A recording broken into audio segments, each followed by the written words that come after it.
Hey there, this is Ari Whitten, and welcome back to the Energy Blueprint. In this video, we're going to be talking all about the question, is adrenal fatigue real? And this is going to be the ultimate guide to the science around the relationship of chronic fatigue and cortisol levels and adrenal function. This is something that has been an obsession of mine for many, many months now, and actually this is kind of years in the making, because it was actually several years ago that I first started to encounter some of the, let's call it, peculiar research that made me want to dig into this deeper and really kind of go through this entire body of evidence, which, as you're going to see in this video, is over 20 years of evidence. And I've gone through all of it, the full text of all of this huge body of research. And it's taken me a whole lot of time and work to put all of this body of evidence together in summarized form and present it here to you all and make sense of it, because there's so many contradictions in the literature. So without further ado, let's get into this. So first of all, you've probably heard terms like this before: adrenal fatigue, adrenal burnout, adrenal exhaustion. These things have become very, very common ideas all around the world now. Since the term adrenal fatigue was coined in 1998 by James Wilson, the theory of adrenal fatigue has gained enormous popularity among millions of people all over the world. Yet, for many of you listening who are probably already familiar with this term adrenal fatigue, it might surprise you and maybe shock you to learn that adrenal fatigue is actually not accepted as a legitimate medical condition by conventional medicine. So how can it be that a theory which is so popular among natural health practitioners and millions of people in the general public all over the world not even be recognized as a real condition by conventional medicine? This is a pretty big, shocking gap. Now, the question that we'll be answering here is adrenal fatigue real? So first of all, I'm assuming a general familiarity with adrenal fatigue already among everybody who's watching or listening to this. But let's just go into that real quick and just kind of summarize what this whole idea is about. So what is adrenal fatigue, and what are the symptoms that are claimed to be associated with adrenal fatigue?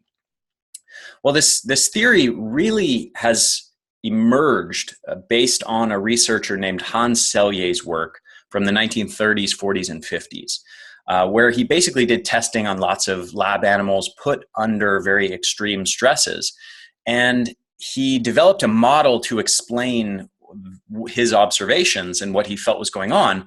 And he basically said that these animals go through different phases in their response when they're exposed to chronic stress, and then ultimately sort of shut down, their stress systems shut down, their health, their ability to maintain homeostasis shuts down, and ultimately symptoms emerge. So he said that we generally go through these three phases, and this is Hans Selye's general adaptation syndrome. And basically, these three stages are: first, we have this alarm reaction, then we go into resistance, and then we go into an exhaustion state. And in adrenal fatigue, these correspond to what they term as different phases of adrenal fatigue. And generally, when you go into the low cortisol phase, they're saying that your adrenals have been worn out by chronic fatigue and that they can no longer produce enough cortisol to keep up with the stress demands. So common symptoms of adrenal fatigue that are claimed by proponents of adrenal fatigue: obviously fatigue, depression, anxiety, brain fog, low blood sugar, low libido, waking up tired, cravings for sugary and salty foods, trouble sleeping through the night. These are kind of classic symptoms that you'll find are what people are claiming are associated with adrenal fatigue. So that's adrenal fatigue. Now, here's the two schools of thought. Basically, there are two camps here. On the one hand, we have adrenal fatigue proponents, which is most of the natural health community. And these are people generally writing articles and books about adrenal fatigue and claiming to treat adrenal fatigue. And when asked, is adrenal fatigue real, they'll likely chuckle at the thought that anyone couldn't possibly believe that it's not real.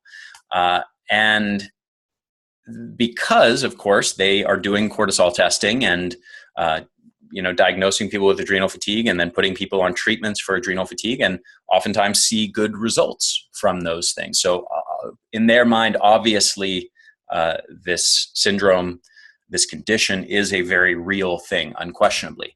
On the other hand, we have conventional MDs, endocrinologists, and these people flat out reject the notion that adrenal fatigue is a legitimate medical condition. And when asked if adrenal fatigue is real, they'll probably chuckle at the idea that anyone could possibly believe in it. They believe that the symptoms are, of course, real, that they're not trying to say that people don't actually have fatigue and hypoglycemia and trouble sleeping and these other symptoms, but they're saying that these symptoms are not actually caused by worn out adrenals or low cortisol levels like is thought by many holistic and integrative and functional medicine practitioners. This is a statement, public statement that's been issued by the Endocrine Society, which represents 14,000 endocrinologist MDs. And if you don't know that word endocrinologist, that's hormone specialist. So if we're talking about things that are adrenal and cortisol related, that's within the realm of hormones. That would be the specialty of endocrinologists. And this body of 14,000 endocrinologist MDs came out and said, adrenal fatigue is not a real medical condition. There are no scientific facts to support the theory that long-term mental, emotional, or physical stress drains the adrenal glands and causes many common symptoms.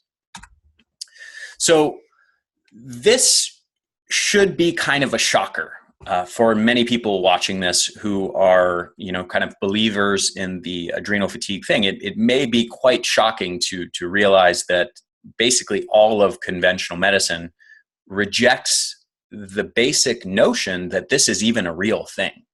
And there's basically this enormous gap between these two camps: conventional medicine, naturalistic, holistic, functional type medicine people, naturopaths, and so on.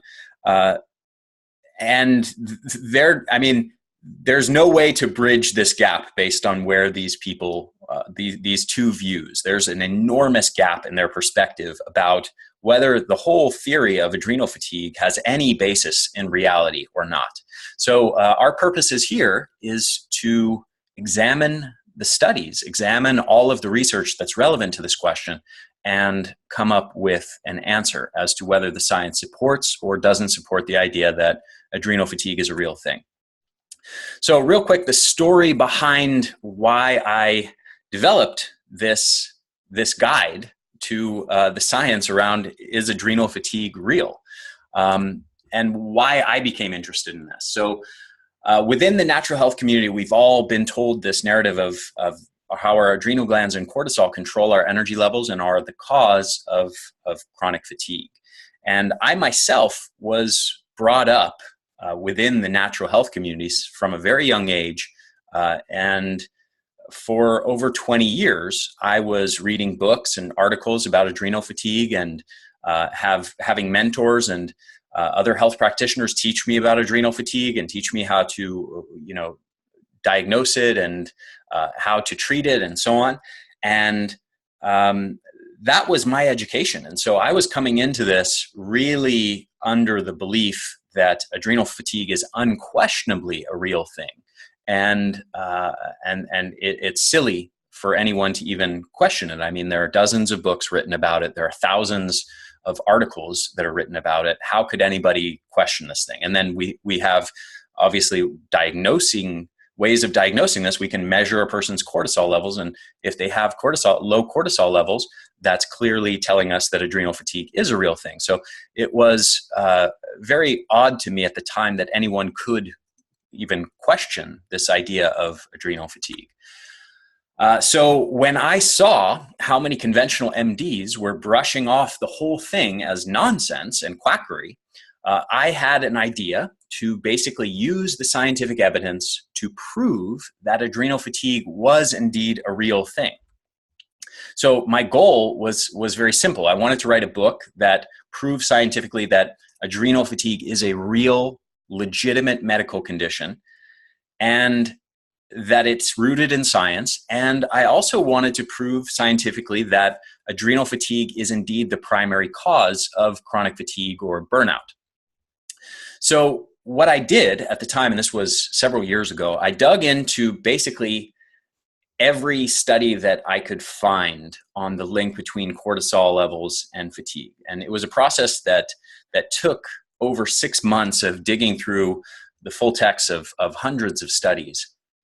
And first, I should point out that what I discovered initially when I went to look up adrenal fatigue was that there was really no research at all. And we're going to talk more about that in a second. Now, with some digging, I was able to find related research. And ultimately, I discovered when I started to go into all this related research, I discovered that my assumptions about what I would find as far as the link between fatigue and adrenal function simply were not correct. And the evidence basically was extremely contradictory, and there were findings showing that cortisol was high in some people, low in others, and perfectly normal in others. There just wasn't any clear link. So several years ago, when I first kind of encountered all of this contradictory research, I didn't really know what to do with it, because at the time I was an adrenal fatigue proponent. So I was kind of just sitting there and going, well, I guess I'm not going to write this book on kind of the scientific underpinnings of adrenal fatigue that I thought I was going to write. So I guess I'll just kind of leave that alone. Now, in other words, my choice at this time was basically to cherry pick or not to cherry pick. And if you're not familiar with this term, basically cherry picking means to carefully select, let's say, the specific studies that supports one's preconceived notions while leaving out the studies that don't support one's preconceived notions. Unfortunately, this is an all too common practice among everything from pharmaceutical companies to diet gurus to my peers and colleagues who are writing articles and books on various health-related subjects. It is extremely common, unfortunately, for people to select only the specific studies that support their views and whatever they're trying to put out there and claim, and leave out all the stuff that contradicts their claims. So, and I should point out here that it would have easily been possible for me to select only the research that supported my claim that adrenal fatigue is real and leave out all the research that doesn't support it, and then write a book that is apparently, at least on the surface to people who haven't explored the research for themselves, is seemingly a very rock solid scientific case that proves that adrenal fatigue is real. But I didn't want to do that because I didn't want to cherry pick. I wanted to stay true to the scientific literature. So I basically decided to admit that my preconceived notions were not correct, and to rethink the causes of fatigue, and to basically think, well, maybe this goes beyond just adrenal function and cortisol. Maybe there are other really important factors at play here that are not currently being talked about. So what I decided to do was to do a comprehensive review of every study ever done on this subject, and then I would let the science speak for itself and tell me what to believe. And I would present that body of literature to the world. And that's what I've been doing over the last many, many months. I've been putting this all together. It's been an obsession and a labor of love. And basically, if the science pointed to the notion that adrenal dysfunction and cortisol abnormalities are found in a large majority of people with chronic fatigue, I would have to conclude that cortisol issues are a primary cause, or at least a major player in fatigue. And if the science showed that adrenal dysfunction and cortisol abnormalities are not found in a majority of people with chronic fatigue, then we have to admit that the science doesn't support the idea that adrenal fatigue is the primary reason for chronic fatigue. So pretty simple. And in this video or audio, depending on how you're listening or watching to this, I'm going to share with you literally all of the studies that have been done over the last more than 20 years that have examined the link between cortisol and chronic fatigue, so that you can decide for yourself what the science shows about the question, is adrenal fatigue a real thing? This is a scientific review unlike anything that has been done before. I haven't seen any book, any article, any video, anything online that is even close to as comprehensive as what I'm about to show you. And this is the most comprehensive analysis of the science on the relationship between fatigue and cortisol that, to my knowledge, has ever been done. There's one other systematic literature review that came out in 2016 that is also excellent and did a great job of reviewing the evidence. We're going to talk about that here, but I've included that plus a whole bunch of other research that wasn't included there. So here's the thing. So there's basically no science on adrenal fatigue per se. So we have to look at the research on three accepted fatigue syndromes. And this is an important point, and here's what I mean by this. Let me illustrate it this way. So think of any medical condition that you can come up with: Alzheimer's, diabetes, obesity, hypothyroidism, lung cancer, pancreatic cancer, psoriasis, dementia, whatever. Think of any, even the most obscure medical conditions you can think of. Then go to PubMed.com, which is basically like Google for scientific studies, and put in that term. And if you do that, what you will quickly discover is, regardless of whatever condition you put in there, you will quickly find that dozens, or more likely hundreds or thousands, of scientific studies will come up immediately within seconds. And you can peruse through those thousands of studies on all sorts of things related to that medical condition. Now, that's the case for every accepted medical condition that you can think of. There's even research on all kinds of really weird, obscure stuff that would shock you. It would make you go, why would anybody think to ever study something like this? Now, here's the thing. Go to PubMed.com, type in adrenal fatigue. Just put it in quotes so that it registers that that's all one phrase, rather than you're looking on anything related to anything adrenal or anything fatigue related. Just put adrenal fatigue in there and do a search for that. Now, what you'll find is that there's almost nothing that comes back. I mean, literally virtually nothing. And in fact, as of 2016, it's actually worse than just nothing, because it's not just a matter of no research, there's actually negative research. And this is the 2016 systematic literature review that I was referring to a moment ago, titled Adrenal Fatigue Does Not Exist. So you can imagine what they concluded here. So this systematic review proves that there is no substantiation that adrenal fatigue is an actual medical condition. Therefore, adrenal fatigue is still a myth. So when I first started looking into all this research several years ago, this systematic literature review wasn't there. So basically what I found was essentially nothing. And that in itself was pretty shocking to me. I mean, just think about how shocking that is. We have literally thousands of articles written online about this medical condition called adrenal fatigue. We have dozens of people writing books, actual books about adrenal fatigue. And yet, if you go to try to find any scientific research on this condition that thousands of articles and dozens of books have been written on, there's literally no research there. There's virtually no study in existence that even uses the term adrenal fatigue, apart from this systematic review saying adrenal fatigue does not exist. So that's, I mean, the enormity of this gap cannot be understated. This gap between the body of scientific literature versus kind of popular online, health circles as far as articles and books being written there, just not rooted in any body of actual scientific evidence.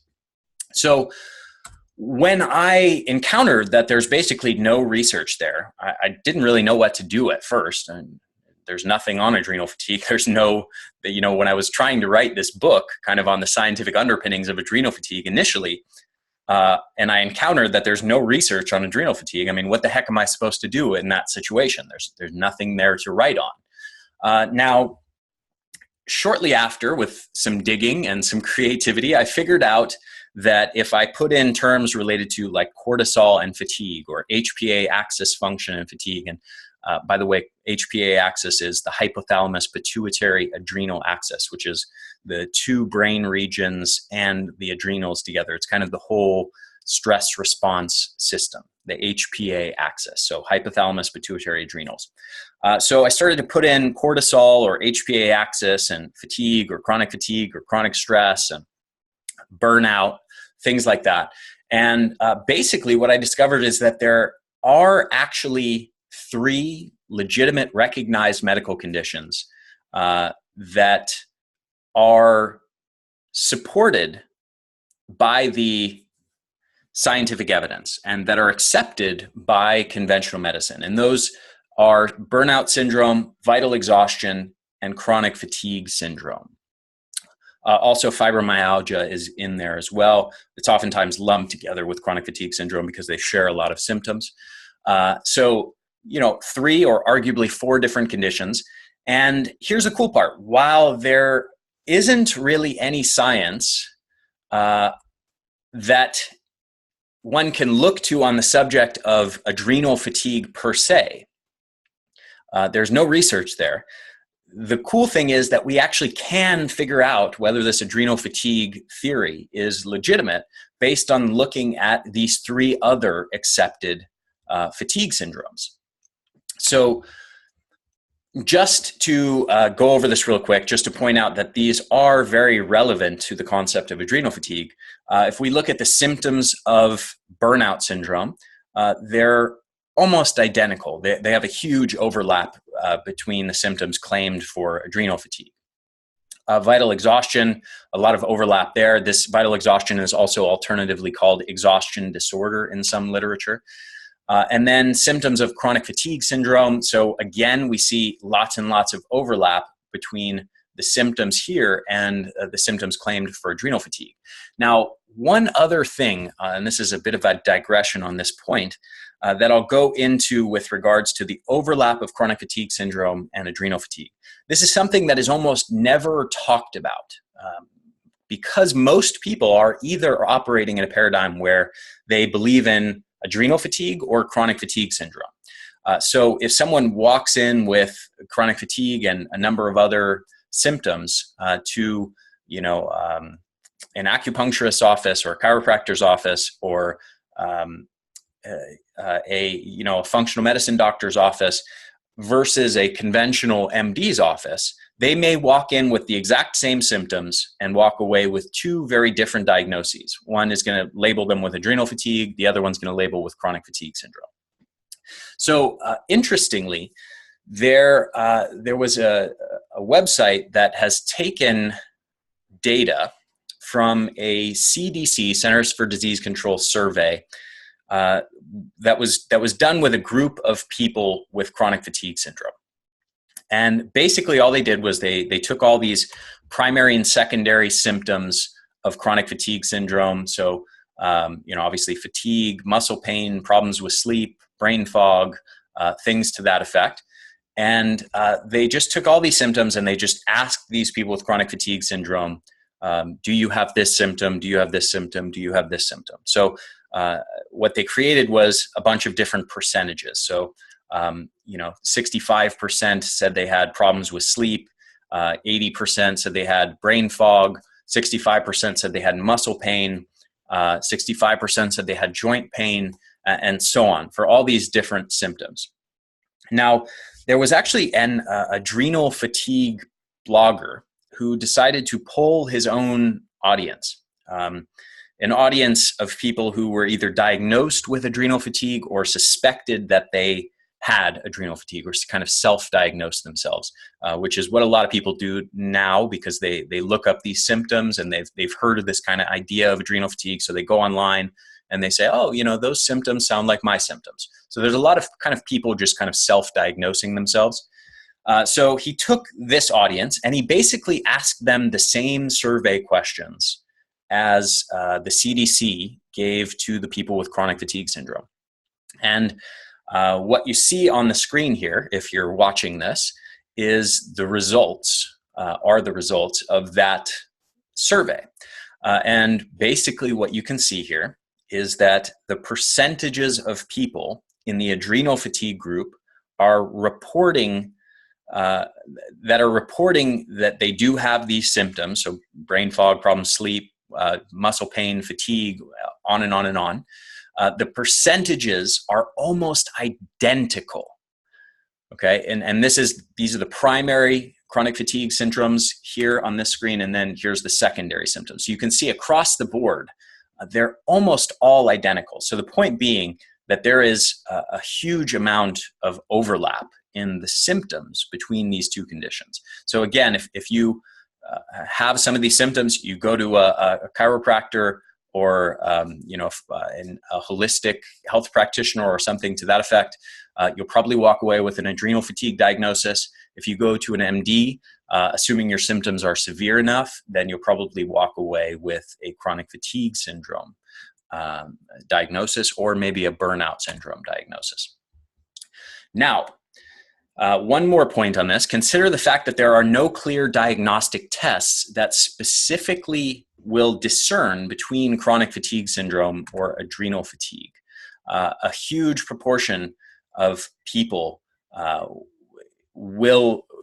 basically we're in a situation where these diagnoses are largely done based on symptoms. We don't have any objective test that differentiates between chronic fatigue syndrome and adrenal fatigue. So again, most people are probably just using different words for the same types of things. Again, either burnout syndrome or chronic fatigue syndrome versus adrenal fatigue. Depends on what kind of practitioner you go to see.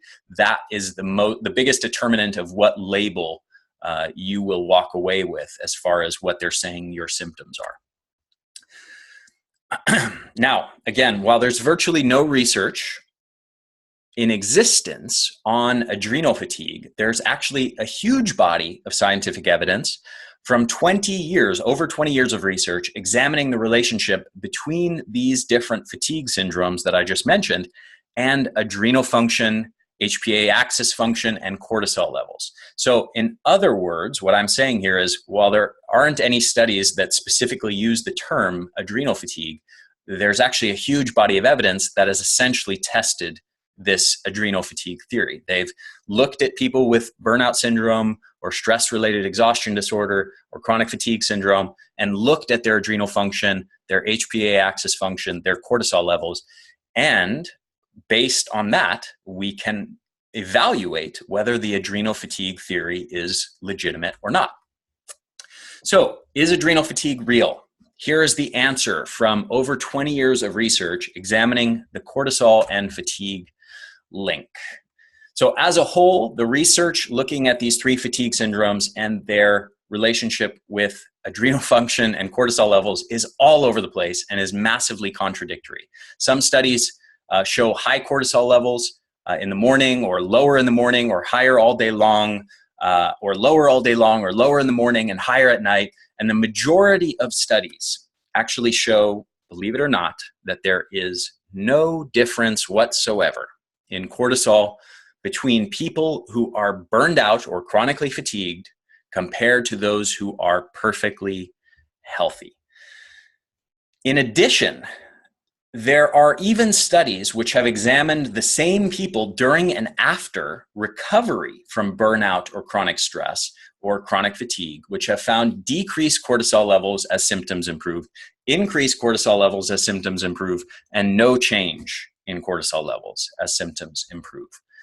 So I'm about to show you the summary of all the 79 studies that have been done on this topic over the last more than 2 decades. But first, let's just keep in mind the basic predictions of the adrenal fatigue theory.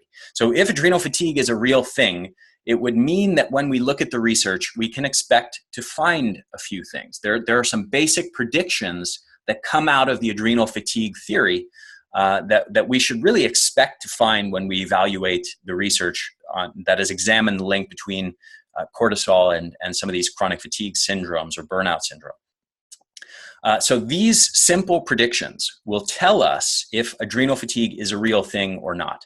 So prediction number 1, if poor adrenal function or low cortisol levels were the primary cause or a major cause of chronic fatigue or burnout, we should find that all or at least a large majority of people with chronic fatigue or burnout actually have low cortisol levels, right? This is a pretty obvious, straightforward one. If this is the main thing causing this particular condition, then this thing, which we're saying is causing it, should be detectable in the people who have it, right? Pretty basic idea.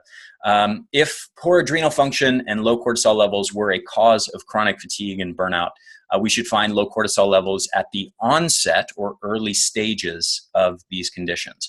In other words, when somebody starts to get chronically fatigued and a lot of these other symptoms that go with these syndromes, we should be able to go in and to those people and do cortisol testing and find that they do in fact have abnormal cortisol levels. If cortisol levels were a major cause or contributor to chronic fatigue, we should see a reliable relationship where cortisol levels relate to symptoms. So if the symptoms are more severe in a person, we should find they have a more severe cortisol abnormality. And if they're less severe, we should find that they have a less severe cortisol abnormality. Prediction number 4, if cortisol levels were a major causal factor of the symptoms in chronic fatigue or burnout, we should see a reliable relationship where as symptoms improve, so do cortisol levels, right? Simple idea again. If we find abnormal cortisol levels in people and then we do an intervention, and over the course of, let's say, 6 months or 8 months, we get these people better so that they no longer are chronically fatigued or burned out, we should see that their improvement in symptoms was paralleled by an improvement in cortisol levels or a normalizing of cortisol levels. And the last prediction is that if low cortisol were the fundamental cause or even a major cause of chronic fatigue or burnout, then raising cortisol levels should improve symptoms dramatically, just as it actually does in true adrenal insufficiency or Addison's disease. If you take somebody with Addison's disease, which is truly a case where the adrenals cannot produce enough cortisol, in that situation, these people need to get hydrocortisone. They need to get medication to raise their cortisol levels, and it is life transformative. So it improves their symptoms dramatically by going on this medication. So in other words, if people are suggesting that adrenal fatigue, low cortisol levels, that the adrenals are not capable of producing enough cortisol, and that's the fundamental cause of the symptoms, then we should also see in that scenario that by raising cortisol levels, it improves symptoms in the same way that it does in true adrenal insufficiency. So these are the 5 basic predictions that we should expect to find when we go into the literature.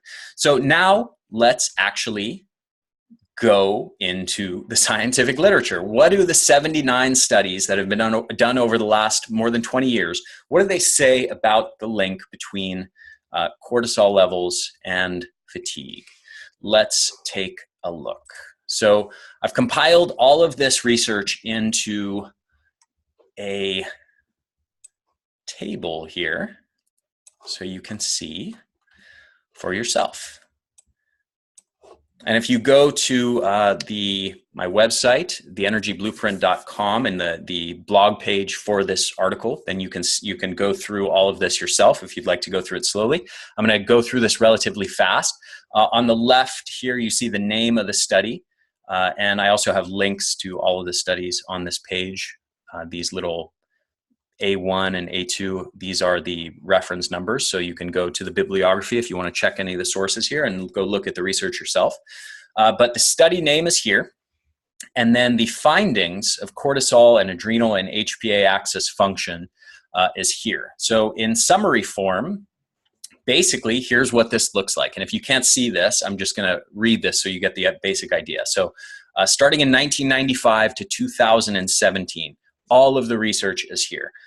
So first study, no significant differences in cortisol between those with chronic fatigue syndrome versus normal healthy people.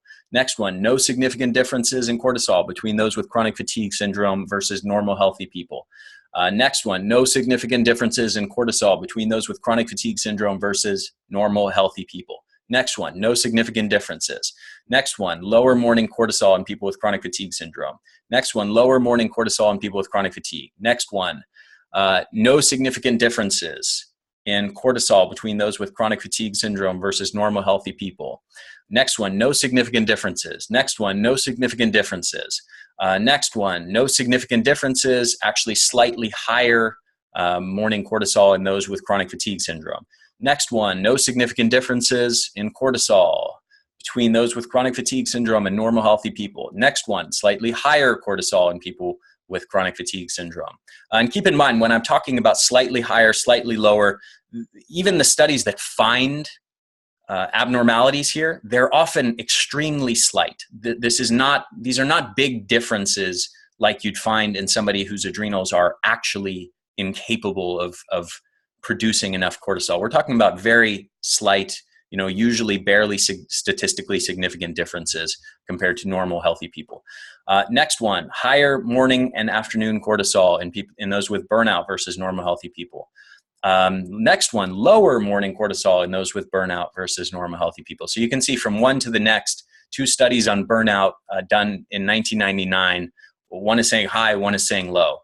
Next one is normal urinary cortisol levels at baseline.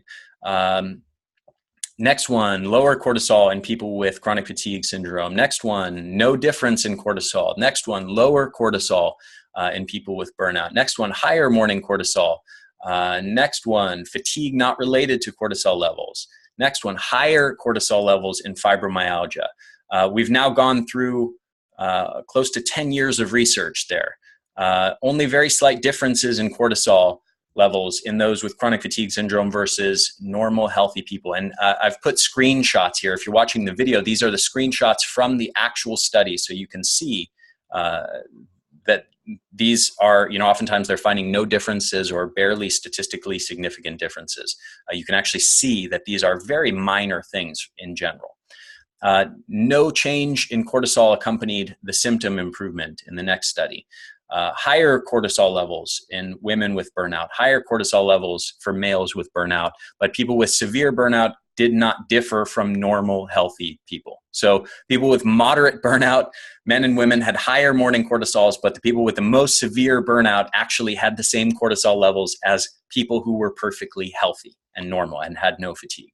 Next one, no differences. HPA functioning in clinically diagnosed burnout patients as tested in the present study seems to be normal. You can see the graphs here. There are almost no differences. I mean, you can't even tell that there are 2 lines in these graphs here because they're literally so identical. Next one, no significant differences in morning cortisol between people with burnout and normal healthy people, actually slightly higher in people with burnout. And this was an interesting study we're going to talk about later in another section where they actually measured cortisol on work days versus non-work days and found big differences in the same individuals from one day to the next, depending on whether they had work that day or didn't have work that day. We're going to talk more about that point in a later section. Next study, no difference in cortisol. Next one, lower morning cortisol and normal cortisol levels at all other times of the day. They also found no connection between cortisol changes and symptom improvement. Next one, an 8.5-month intervention study. And this is one of the very few long-term intervention studies that we have. So what I mean by that is most of the research is actually what's called cross-sectional, which means they just take people who already have chronic fatigue syndrome, or burnout syndrome or exhaustion disorder, or fibromyalgia, and they measure cortisol levels, compare it to normal healthy people. But there's only been a few studies that have done longitudinal studies, intervention studies, where they take a group of people with burnout or chronic fatigue and do some kind of intervention to get them better, and then actually get them better, and then measure whether their cortisol levels changed to any degree in correspondence with their symptom improvement. This was one of the best, if not the best, study on the subject. It was an 8.5-month intervention study that found that recovery from burnout has no relationship whatsoever to cortisol changes. Another one, higher morning cortisol in those with burnout. Lower morning cortisol in those with severe burnout. So you can see just in the span of the last few studies I've mentioned, we have a range of low, high, and perfectly normal.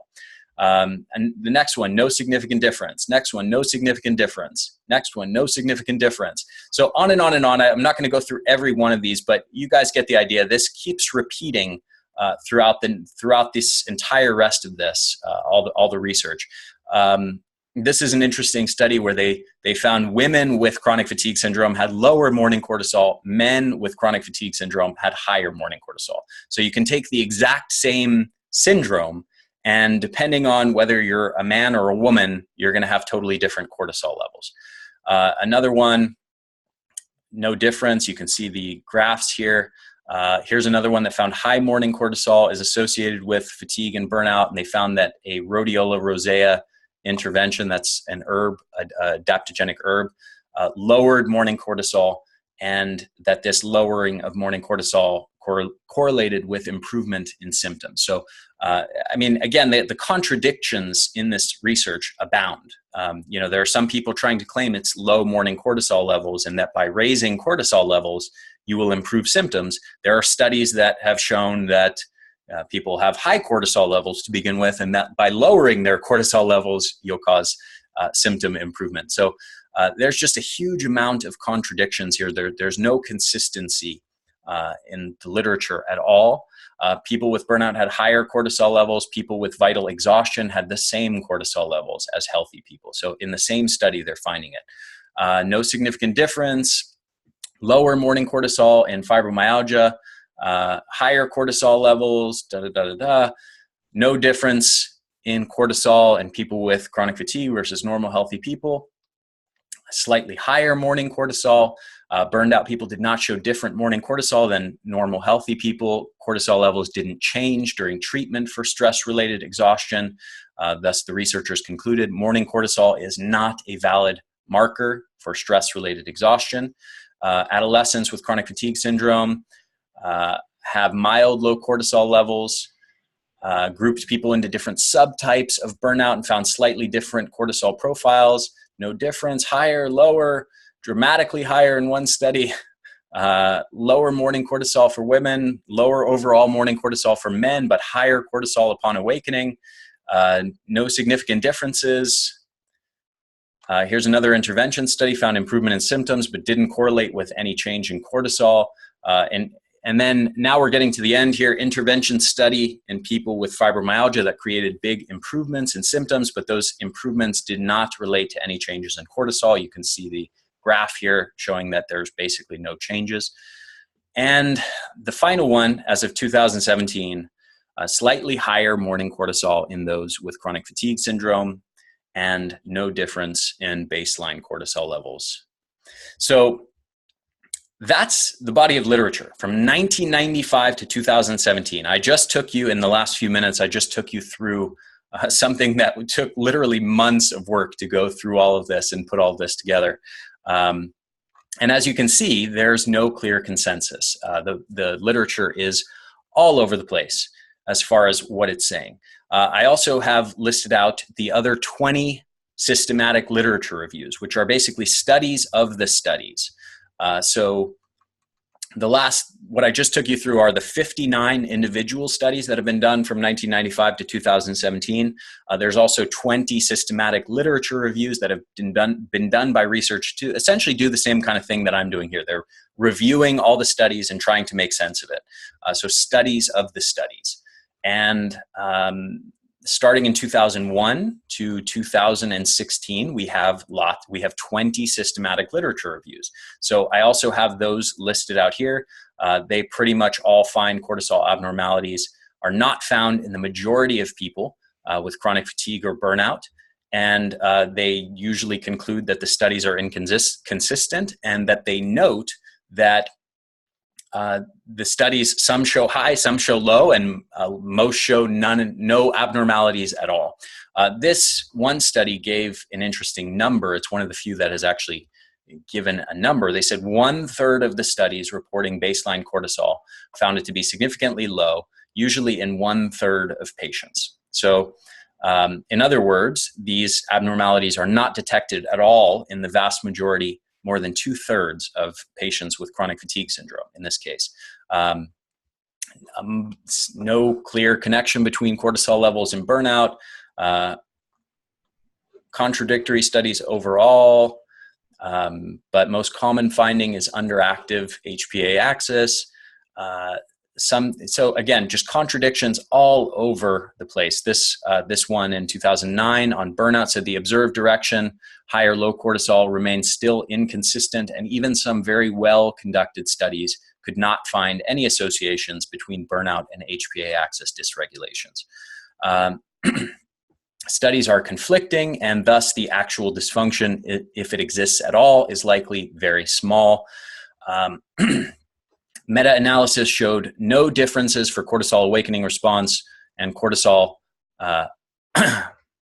awakening response after administration of dexamethasone, cortisol in blood, and blood pressure. And they charted the actual differences, so you can see the cortisol awakening response in people with burnout syndrome is essentially identical to normal healthy people. Data is inconclusive, severe burnout linked with low morning cortisol. So you guys get the idea. And then in 2016, we have the most comprehensive literature that's been done, and the only one that's actually used the term adrenal fatigue. And the summary was, this is basically, so this is the most recent and comprehensive analysis of the research. It looked at all of the studies relevant to the link between cortisol levels and chronic fatigue, and found that the evidence does not support the notion of chronic fatigue. And they found specifically most people with chronic fatigue or burnout have normal cortisol and HPA axis function. They also gave a really nice breakdown of the numbers. So of the studies investigating the relationship of cortisol levels to chronic fatigue or burnout, they found roughly 23% show a link with low cortisol levels, 15% show a link with high cortisol levels, and over 60% of the studies show perfectly normal cortisol levels. So take you back over here. So what is the bottom line about this research? So here's the conclusion. 15 of 59 studies give evidence for lower morning cortisol levels in people with chronic fatigue or fibromyalgia or burnout syndrome. 11 of 59 studies give evidence for higher morning cortisol levels in people with these conditions. So 15 in one direction, 11 in the other direction, in the opposite direction. 33 of 59 studies, the vast majority of research here, shows no significant differences in cortisol levels in people with chronic fatigue or fibromyalgia or exhaustion disorder or burnout syndrome versus normal, healthy people without any problems. That is a remarkable finding. And it should be pretty shocking, because you can, basically what I'm saying is you can take people who are debilitated with chronic fatigue, who are completely burned out, and the whole narrative that we've been thinking about these conditions for over 2 decades now is all about cortisol and adrenal function and HPA axis function. And you can take people with these conditions, very severe, debilitated people with chronic fatigue syndrome, and you can measure their cortisol levels, and you are actually more likely than not to find that these people have perfectly normal cortisol levels. So specifically on the intervention studies, 10 of those 59 individual studies were intervention studies, which are a very high level of scientific evidence. There was 10 studies overall. 3 of the 10 studies showed a connection between cortisol increases and improvement in symptoms. 7 of the 10 studies showed no connection between fatigue and cortisol changes. And as far as the evidence from the literature reviews, the majority conclude there are inconsistent and contradictory findings. The most common cortisol abnormality is in the direction of lower cortisol, but even here differences are small, and there are studies that claim the opposite finding.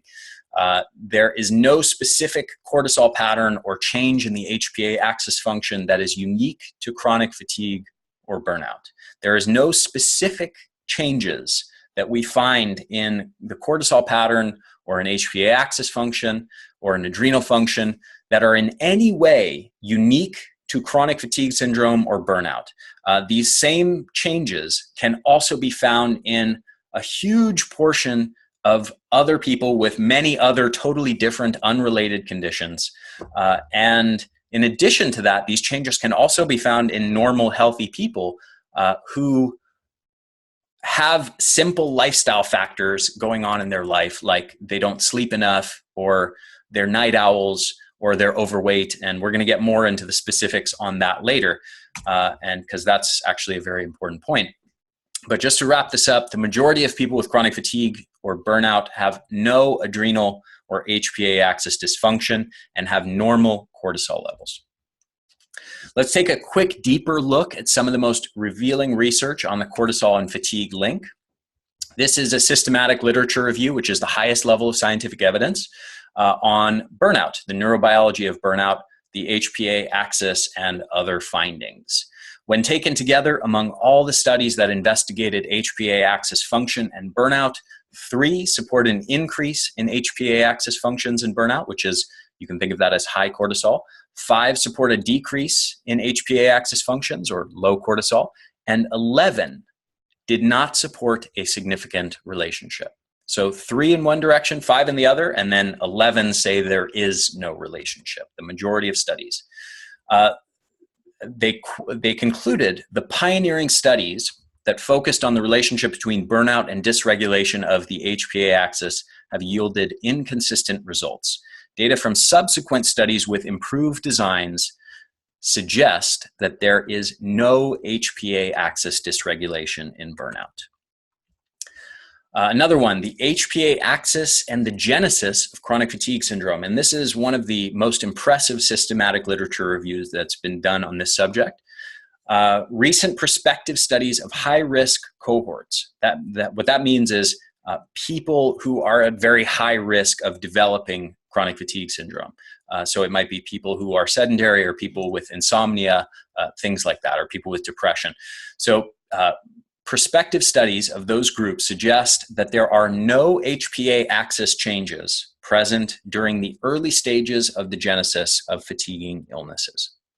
So in other words, they can measure, this is one of the only studies that has actually looked at high-risk groups of people and assessed their cortisol levels, and then evaluated them over a period of time to see, do the people with cortisol abnormalities have a higher rate of developing chronic fatigue syndrome? And they found that they do not. So these cortisol abnormalities, even when they are present in a portion of people, do not seem to in any way predict whether someone gets chronic fatigue or not.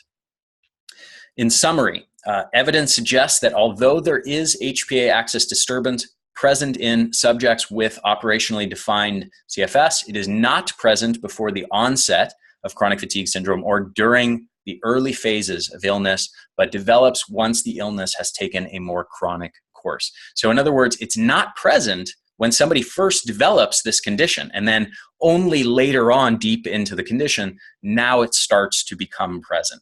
So if we're looking at things in terms of the chain of causation, if something is not present at all, it's not detectable when a person first gets this condition, you cannot claim that is a cause of the condition in the first place.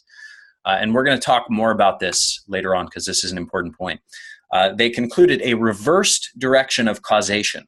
i.e. that the illness leads to HPA axis change, cortisol change, rather than the other way around. So rather than the idea that cortisol changes are causing the condition, this reverse direction of causation is supported by the findings that there is an apparent absence of HPA axis changes early in the genesis of chronic fatigue states, and that modifying cognitive behavioral components of the illness leads to a normalization of the HPA axis.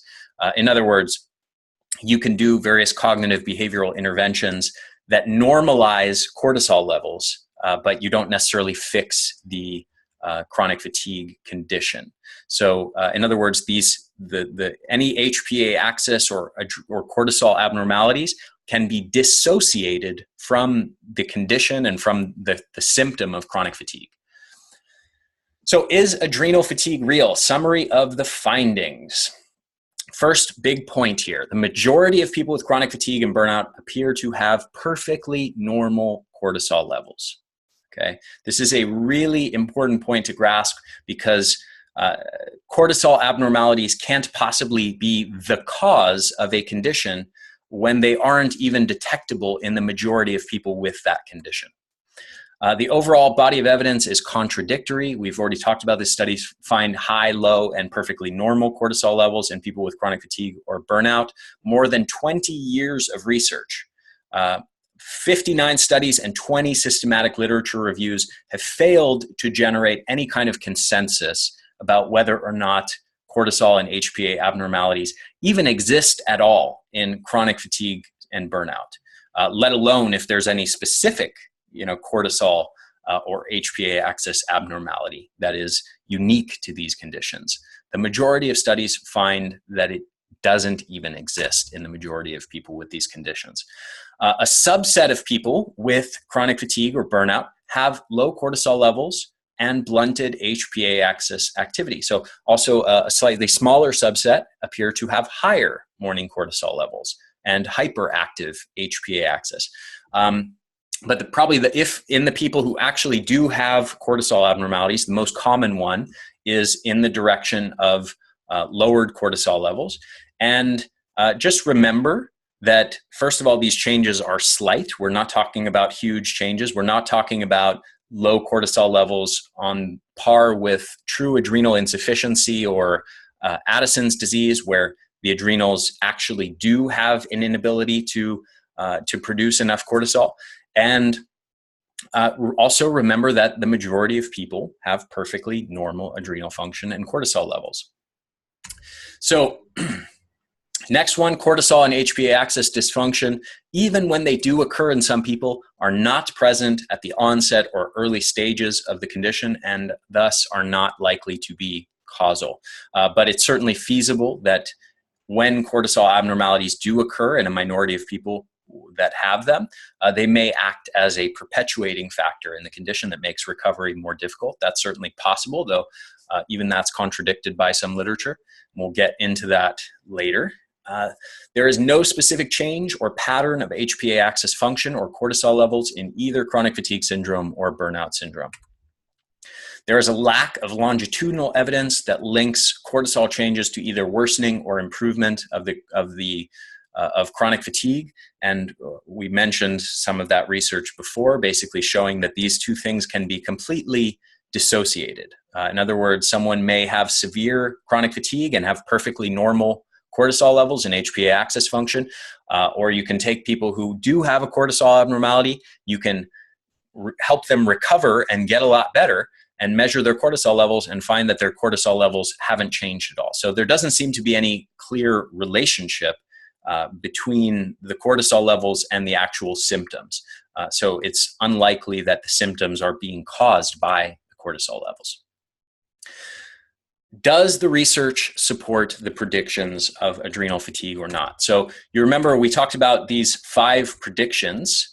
Prediction number 1 is that we should find that a majority or all of the people, at least a large majority of people with chronic fatigue or burnout, has low cortisol or have low cortisol. This one is not supported by the evidence. The second prediction, we should find low cortisol levels at the onset or early stages of the conditions, not supported by the evidence.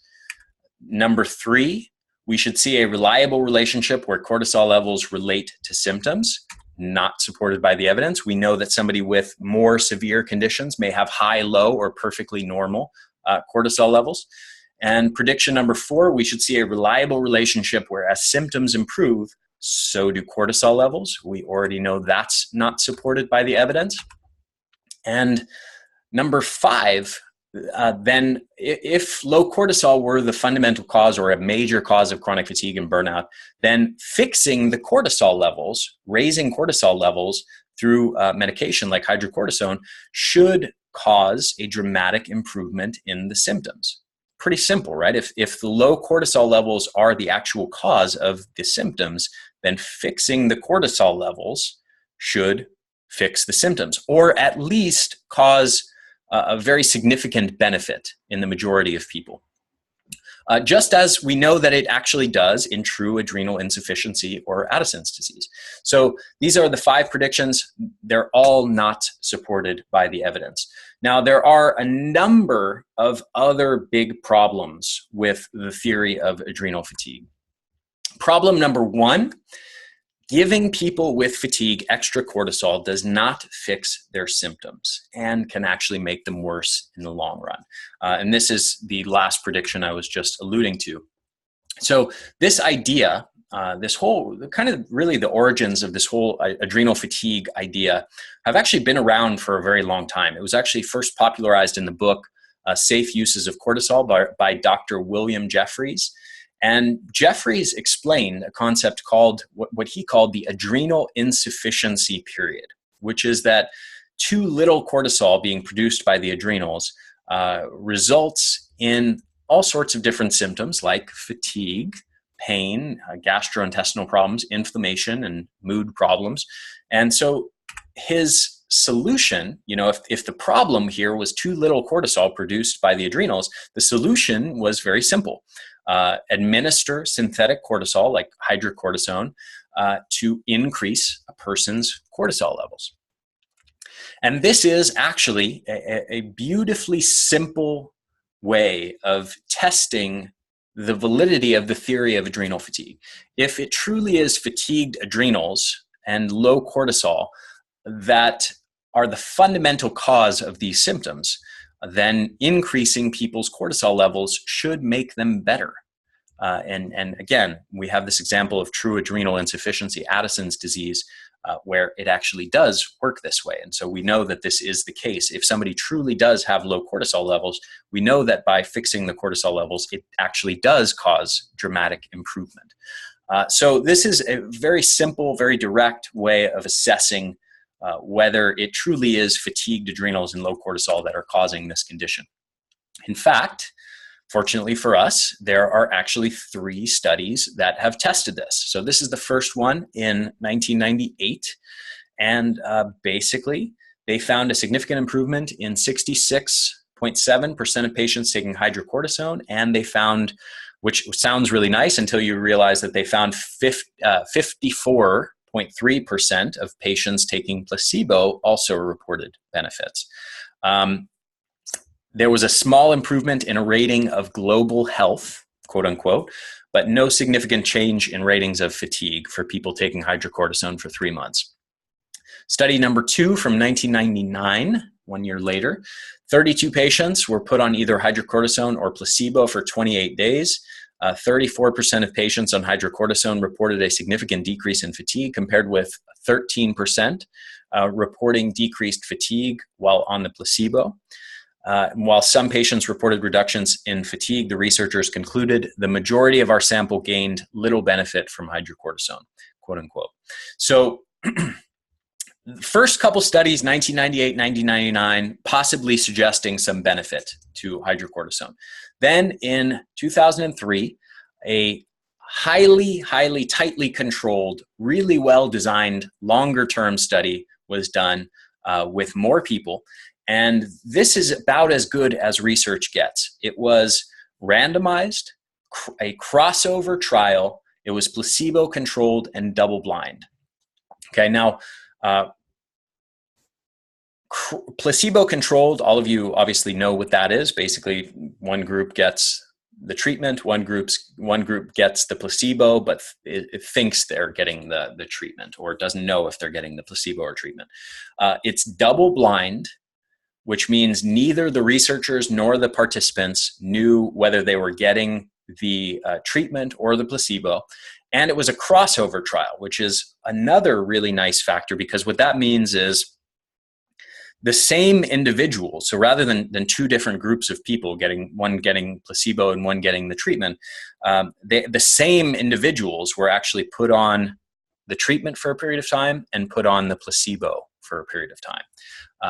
And so by doing it that way, you can get a much better sense of things. This is basically as good as research gets. It was done with 100 patients with chronic fatigue syndrome. It was 6 months long, so it was the biggest and most well-controlled trial. And here's what they concluded. No differences between treatment and placebo in patient-reported fatigue or well-being. Here's a quote from their conclusion. Finally, chronic fatigue syndrome is thought to be a heterogeneous disorder, and treatment with low-dose steroids may only be effective for a certain subset of patients. In particular, they're getting at the idea that it may only be effective specifically for people with low cortisol levels. However, they go on to say, our treatment was not beneficial in patients with the lowest cortisol levels.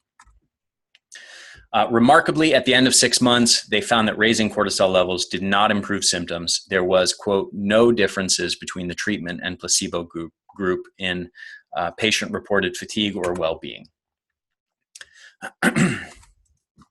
This is another study, the one from 1998, which also found that the patients with the lowest cortisol levels and adrenal reserve were not the most symptomatic, nor were they more likely to respond to hydrocortisone treatment.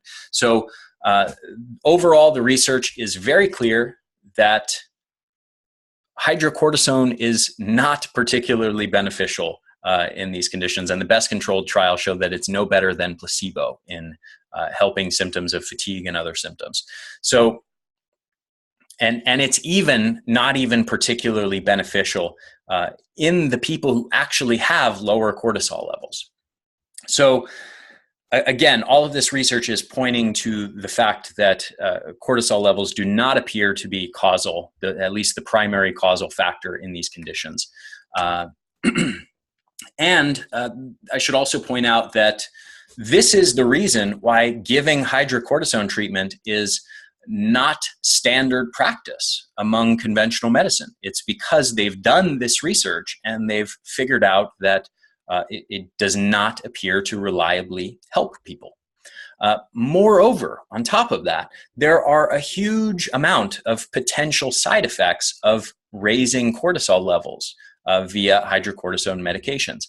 Weight gain is a huge thing for a lot of people, poor immune function, sleep problems, insomnia, fatigue, ironically, brain fog, lots and lots of other potential consequences of doing this.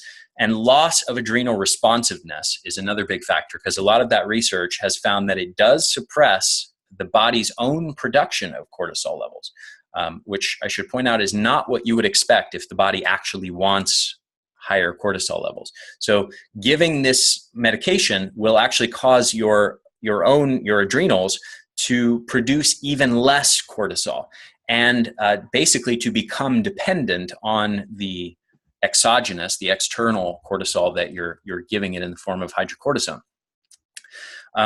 That is particularly problematic, because once that happens, you lose your own adrenal responsiveness to stress. And what that means is, if you're on these medications and then you have a big stressor in your life, your adrenals won't respond to that adequately. And you will have to manually dose your medication in proportion to the stressor. So your body starts to become fragilized and it loses its resilience. And that is very, very problematic in the long term. So doing these, raising cortisol levels via hydrocortisone, you could also make this argument for adrenal gland extracts, which have cortisol in them, which are often given by holistic and functional medicine practitioners for people that they diagnose with adrenal fatigue. You could also make these same arguments for that. though the dosage are probably lower, so you're going to get less of these side effects. But basically, the point here is that raising cortisol levels does not actually fix the problem. So if raising cortisol levels back up to higher levels doesn't improve symptoms, low cortisol levels are clearly not the fundamental cause of the symptoms in chronic fatigue. The reason why giving these cortisol-raising treatments is not standard practice in medicine is because the research doesn't support it. And correcting cortisol levels has little, if any, impact on the symptoms associated with chronic fatigue, even in the subset of chronically fatigued people with lower cortisol levels. Problem number 2, if a potential biomarker is not reliably associated with a specific condition, then it is not a valid biomarker. This is an important point. There's no other condition in the world where people would insist on using a diagnostic marker for a condition that the research shows is so inaccurate and inconsistent. When you're looking for a diagnostic marker, you want to use some kind of marker that would reliably show up on a test as being abnormal if the person actually has that condition. In other words, you want to find a reliable diagnostic marker that tells you whether the person has that condition or not. So just as a way of illustrating this, let's say you analyzed the blood sugar levels of thousands of people with type 2 diabetes. And this is not what you'd actually find, but I'm just using this as a hypothetical example to illustrate a point. Let's say you analyzed the blood sugar levels of thousands of people with type 2 diabetes, and you found that diabetics have high blood sugar 25% of the time, low blood sugar 25% of the time, normal blood sugar 50% of the time. In this scenario, what would immediately happen as far as the researchers assessing whether this is a valid diagnostic marker of the condition? They would immediately throw out this biomarker, and they would recognize that it's invalid. This is basically the absolute worst diagnostic marker imaginable, because it's not a valid marker to know whether someone has that condition or not. And this is exactly the situation that we are in with adrenal fatigue, except people continue to insist that on using cortisol levels as a diagnostic marker, as being of supreme relevance in chronic fatigue and burnout and exhaustion disorder. Many people in the naturalistic health community are just continuing to focus on adrenal function and cortisol levels as if it's the thing that is of the greatest significance in these conditions. And the evidence just doesn't warrant it. Problem number 3, in chronically fatigued persons with low cortisol, the hormonal profile indicates that the body is intentionally lowering cortisol levels, not that the adrenal glands are fatigued and can't produce enough cortisol. So in order to understand this, you have to understand the HPA axis, the Hypothalamic-Pituitary-Adrenal axis. So we have these two regions of the brain, the hypothalamus and the pituitary, that work in concert with the adrenals to regulate the stress response system. So you have this whole HPA axis. Now, there's a pretty easy way of assessing whether the adrenal glands truly are fatigued and are unable to produce enough cortisol for how much cortisol the body wants or not. And we know that in Addison's disease, where there is truly an inability of the adrenal glands to produce enough cortisol, that we see extremely high levels of ACTH. So what happens basically is that there's a negative feedback loop. So the hypothalamus and pituitary respond to the level of cortisol that is being produced by the adrenal glands.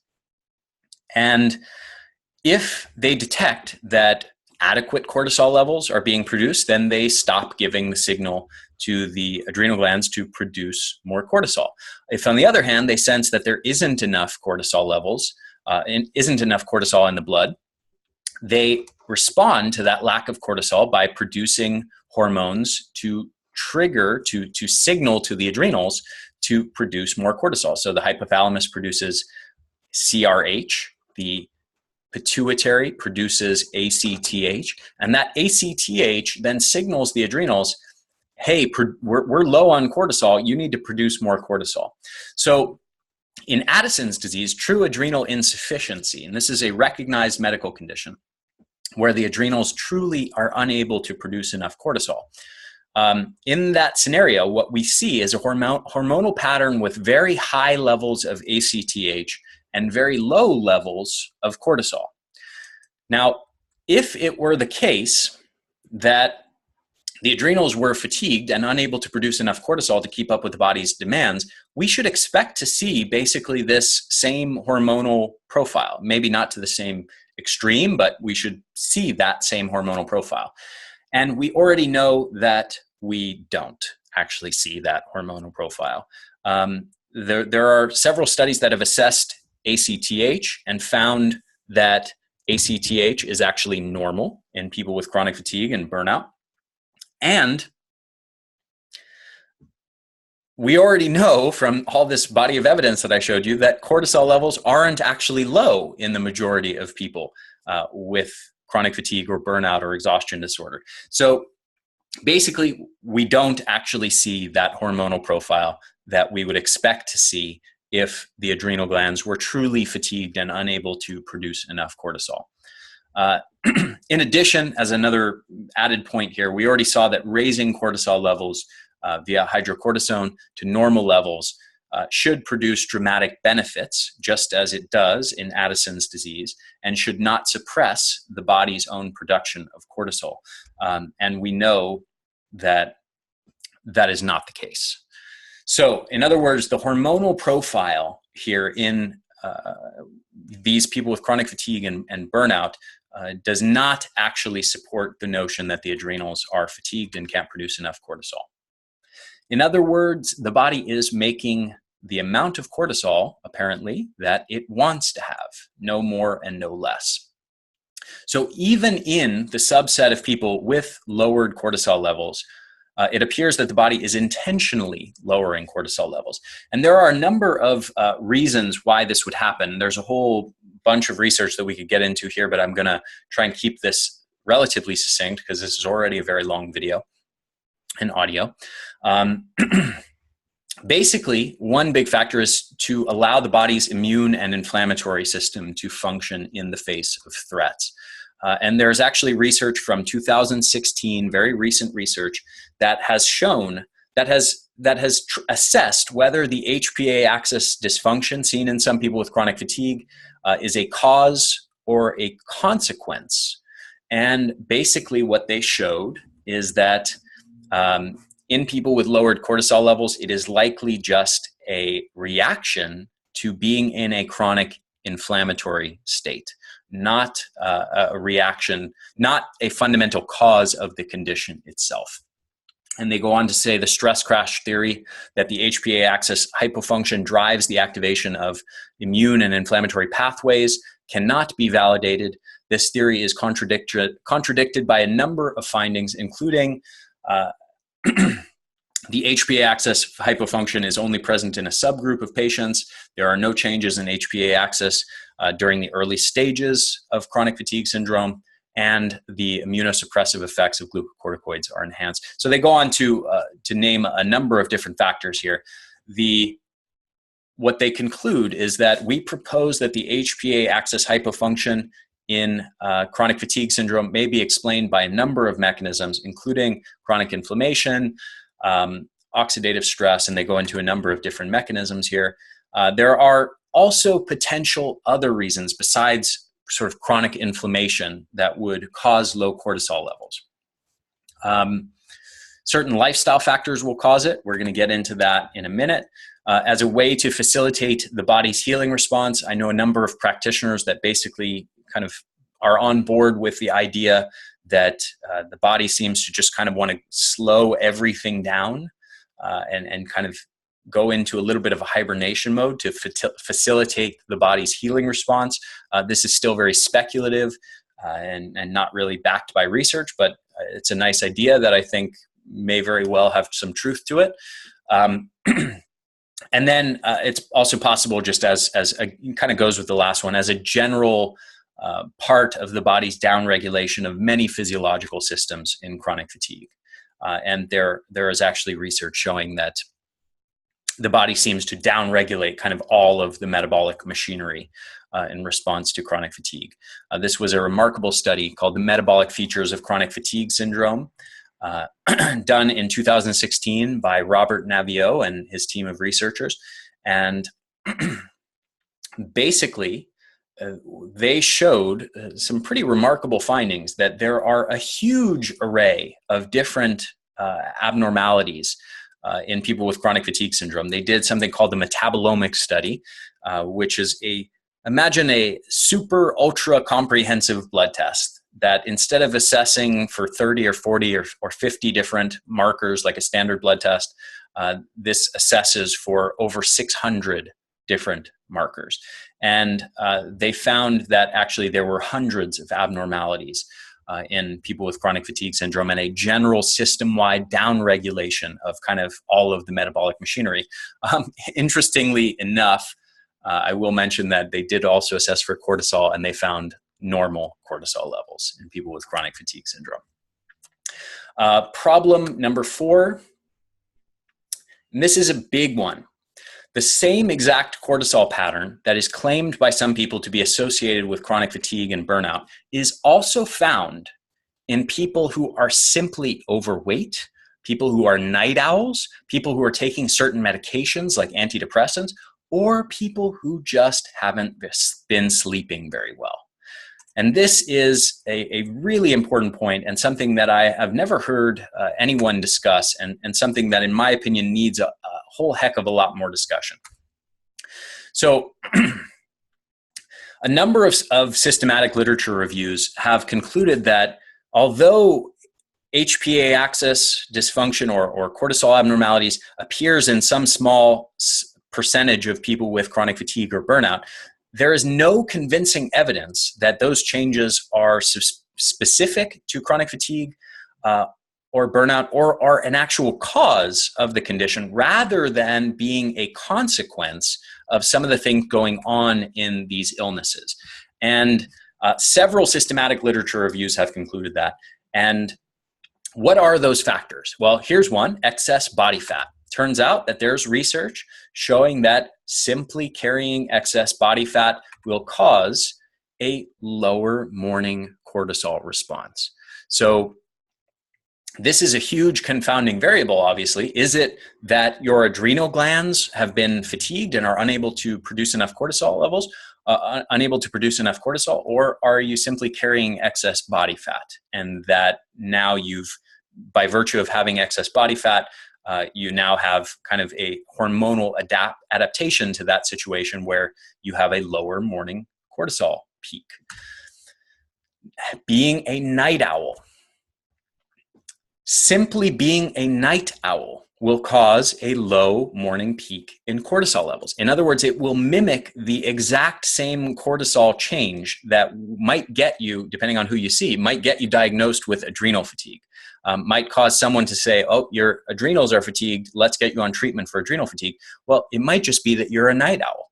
And there are numerous studies that have found that being a night person as opposed to a morning person will cause a lower morning cortisol awakening response, which is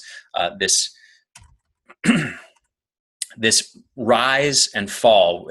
Shortly after awakening, we have this abrupt rise and fall of cortisol levels. And simply being a night owl as opposed to a morning person will cause a blunted and a lower morning peak in cortisol levels.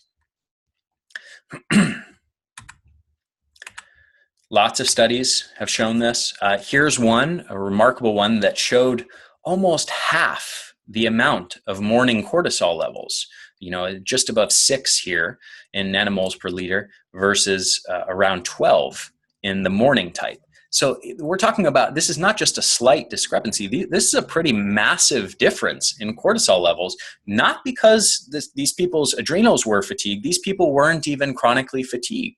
This is just if you're a night owl versus a morning type. So these people may all be perfectly healthy and not have fatigue, but a whole bunch of these people, all the night owls, are going to show up with low cortisol levels. Another one, night eating. And there's actually research showing that simply eating at night will blunt your morning peak in cortisol. Various medications, antidepressants in particular. This was an interesting study where they took a group of people with stress-related exhaustion, and that they only differed based on whether they were on antidepressants or not.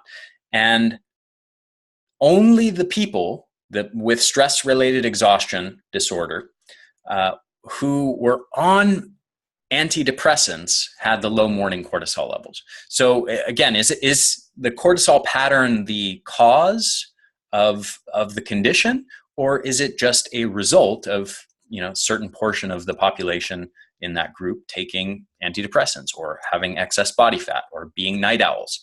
Another one, being sedentary. This is another factor that has been linked with a lower morning cortisol awakening response. And what's called a flatter diurnal curve in cortisol. What that means is, ideally, what's associated with health is a strong morning cortisol awakening response and then a big dip. So it's high in the morning, you want that, and then you want it to have a steep decline to go real low. What this shows is that just by being inactive and being relatively sedentary, you will have a lower morning awakening response and you will have more cortisol later in the day. In other words, you'll have the same exact cortisol abnormality that's associated with chronic fatigue, not because you actually have chronic fatigue or because your adrenals have been worn out by anything, but simply because you're sedentary. Here's another one. Having a day off of work instead of working. The cortisol awakening response, facts and future directions. This was an absolutely beautiful study and review of the literature. And this particular aspect of it was fascinating. They took people with burnout and they measured their cortisol awakening response on work days and non-work days. They took people with burnout and they took people who were healthy as well. They found that they all had, roughly the same cortisol levels and a higher morning cortisol awakening response on their work days. And then when they had a day off of work, they all had lowered morning cortisol levels, very significantly lowered morning cortisol levels. So simply having a day off of work will cause this same cortisol abnormality that some people claim is caused by the adrenal glands being worn out and being unable to produce enough cortisol. If it's a weekend, you'll have that cortisol abnormality. And this is also a big confounding variable in the research that's linking chronic fatigue that's testing the link between chronic fatigue and cortisol levels for a couple reasons. If people happen to take their cortisol tests at home on a non-work day, they'll measure with lower cortisol levels than if they had taken the same test on a work day. Obviously a big confounding variable that's not being controlled for. And then another reason is that in groups of people with chronic fatigue, they're likely to have more people who are not actively working. So just by virtue of that, it's going to skew things in the direction of lower overall cortisol in the group of people with chronic fatigue relative to healthy, normal people without fatigue who have a higher proportion of people who are actively working. And here's the biggest one: poor sleep or lack of sleep. A huge body of evidence has shown that simply not sleeping well will cause these exact same cortisol abnormalities. It will cause a low morning peak in cortisol. And lots of research has found this. This is research showing that short-term night shift working, simply being awake at night, basically, mimic the changes in the HPA axis that are found in that are claimed to be associated with chronic fatigue syndrome. So they said neuroendocrine abnormalities reported to be characteristic of chronic fatigue syndrome may be merely the consequence of disrupted sleep and social routine. There's a huge body of evidence that has found that not just poor sleep, but overt sleep disorders are actually extremely common in people with chronic fatigue. It's also found in burnout, but especially with chronic fatigue syndrome. Close to 50% of people with chronic fatigue syndrome, the research in general as a whole indicates that close to 50% has some type of sleep disorder, whether sleep apnea or movement disorder or something like that. These are specific studies. More than 50% of chronic fatigue patients have either obstructive sleep apnea or sleep-related movement disorders. Another one, 46% of people with chronic fatigue syndrome have obstructive sleep apnea. And then there's also research showing that nearly 80% of people with chronic fatigue syndrome experience unrefreshing sleep, and 20% had either narcolepsy or obstructive sleep apnea. So different studies have found different percentages, but any way you slice it, the incidence of poor sleep and sleep disorders is shockingly common among people with chronic fatigue. So what that means is that it's actually, if that same thing that's so common in those people, the problem sleeping will cause a low morning cortisol awakening response, it is actually remarkable that the majority of studies still find normal cortisol levels in these people, because obviously the percentage of those people who have sleep problems, who are night owls, which is also associated with chronic fatigue and burnout, who are night eaters, who are sedentary, who are not working, all of those factors are going to be more common in the group with chronic fatigue. And despite all of those confounding variables that the studies are not controlling for, we still find that the majority of studies find perfectly normal cortisol levels in people with chronic fatigue and burnout. There's other studies that have found, of course, that these are more research just confirming that these sleep abnormalities will produce the cortisol abnormalities. There's one study on burnout that has gone so far as to say the data supports the notion that sleep impairments are causative and maintaining factors for this condition.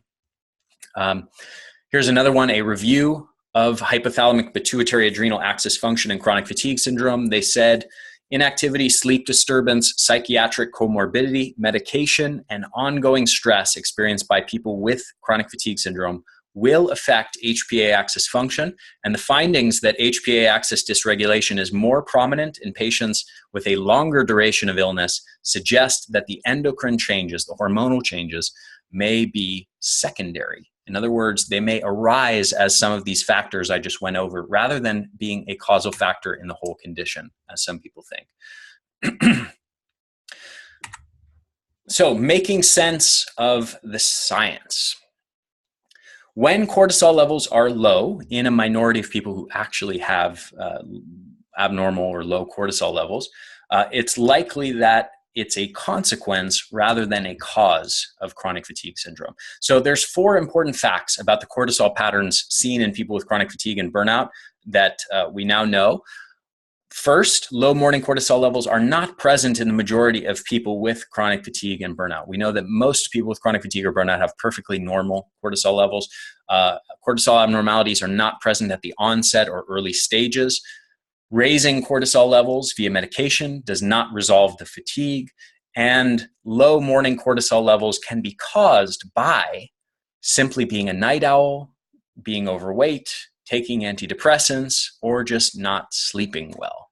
So these facts, these 4 facts, are very, very important. So while the thinking among many adrenal fatigue proponents is kind of this idea that chronic stress creates this excessive demand on the adrenals, HPA axis, leads to wearing out of the adrenals so they can't produce enough cortisol, and then the low cortisol results in symptoms like chronic fatigue and the symptoms of burnout and so on. It may simply be that these conditions arise from other factors, and then things like staying up late, being a night owl, or night eating, or being sedentary, or taking antidepressants, or being overweight, or sleeping poorly causes the low morning cortisol levels. So the chain of events in terms of this causation may simply be that. It may have nothing to do with any sort of wearing out of the adrenal glands. And many researchers and many systematic literature reviews have suggested exactly that, that there's likely a reversed direction of causation going on here, that the illness leads to the HPA axis changes rather than the other way around. And here I'm just showing that there are several studies that have concluded that this is very likely. This one said, we've already looked at the HPA axis in the genesis of chronic fatigue syndrome, showing a reversed direction of causation is supported by the findings. Then the next one here, the Hypothalamic-Pituitary-Adrenal axis in chronic fatigue syndrome and fibromyalgia, said, quote, the abnormalities in HPA axis function are subtle, and there is marked variation in basal and challenge tests in chronic fatigue patients, and a real risk that these so-called abnormalities are simply confounds or epiphenomena. Epiphenomena means that they arise from things like poor sleep or being sedentary and so on. Another one, the changes observed in chronic fatigue syndrome may be secondary to disrupted sleep and social routine, and thus an epiphenomenon in terms of fatigue causation. Another one, inactivity, sleep disturbance, psychiatric comorbidity, medication, and ongoing stress, all affect the HPA axis. And the findings that HPA axis dysregulation is more prominent in patients with a longer duration of illness suggest that the endocrine changes may be secondary. The data supports the notion that the sleep impairments are causative in maintaining factors. Another one, neuroendocrine abnormalities like low morning cortisol reported to be characteristic of chronic fatigue syndrome may merely be the consequence of disrupted sleep and social routine.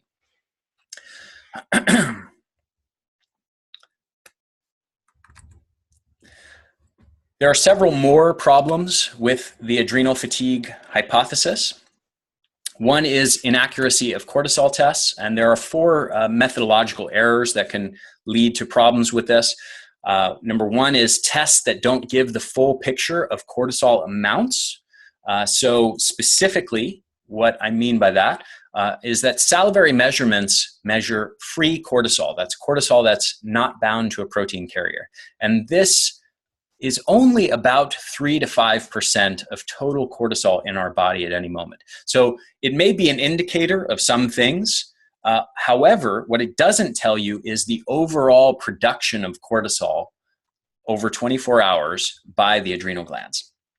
And so the ideal marker of total cortisol production is actually measuring cortisol metabolites, breakdown products in the urine, because that reflects the other 95 to 97% of cortisol that our body produces.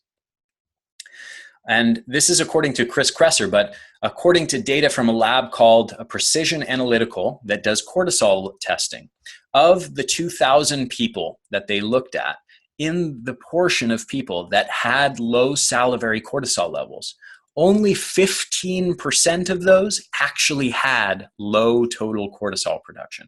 So in other words, if you get a salivary cortisol test and it shows that you have low cortisol, that is not actually evidence that your adrenals are not producing enough cortisol because it's only measuring your free cortisol levels.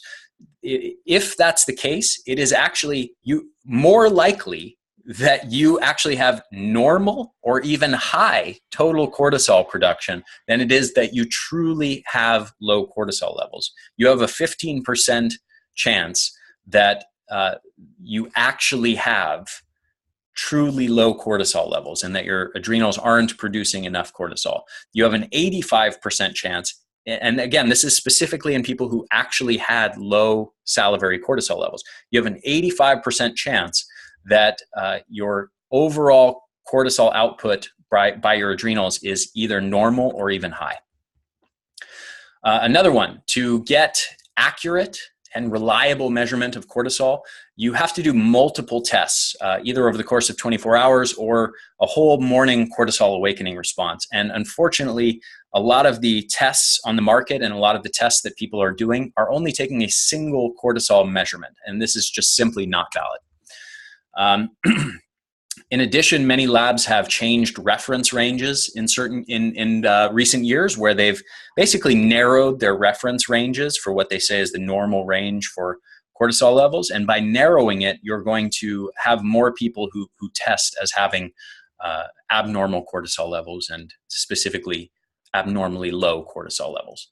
Another big problem is that some of these labs aren't giving adequate instruction to test specifically within the first hour of the day to get these cortisol measurements. And if the test is delayed, if somebody just happens to take their test a little later in the morning, delaying the test even by 30 minutes, 60 minutes, 90 minutes, when you start taking your morning cortisol awakening response measurements, just that little delay will cause a significant lowering of your cortisol measurements, because we have this abrupt rise and fall of cortisol in the first few hours of the day. So just being late with taking your measurements will cause a disrupted measurement. Problem number 6, the real symptoms of low cortisol don't actually match up with the claimed symptoms of adrenal fatigue. So these are the symptoms claimed for adrenal fatigue. Fatigue, obviously, weight gain, depression, anxiety, brain fog, low blood sugar, sleep problems, cravings for sugary and salty foods, and so on. Here are the symptoms that are actually caused by low cortisol levels: weight loss, low appetite and anorexia, darkening of your skin, low blood pressure, even fainting, salt craving, low blood sugar, nausea, diarrhea or vomiting, abdominal pain, muscle or joint pains, irritability, depression, body hair loss, or sexual dysfunction in women. So there's a significant discrepancy between the symptoms there. And a couple I'll point out: darkening of your skin or hyperpigmentation happens in the skin or the gums oftentimes. And this is actually the first symptom that people will notice when they actually have low cortisol levels. This is often the first sign of truly low cortisol levels. And this is almost never mentioned among people talking about adrenal fatigue. Also, some other discrepancies: weight loss and lack of appetite is actually associated with low cortisol levels, whereas it's often claimed among discussions of adrenal fatigue, people talk of weight gain and having an appetite and craving sugary stuff and things of that nature.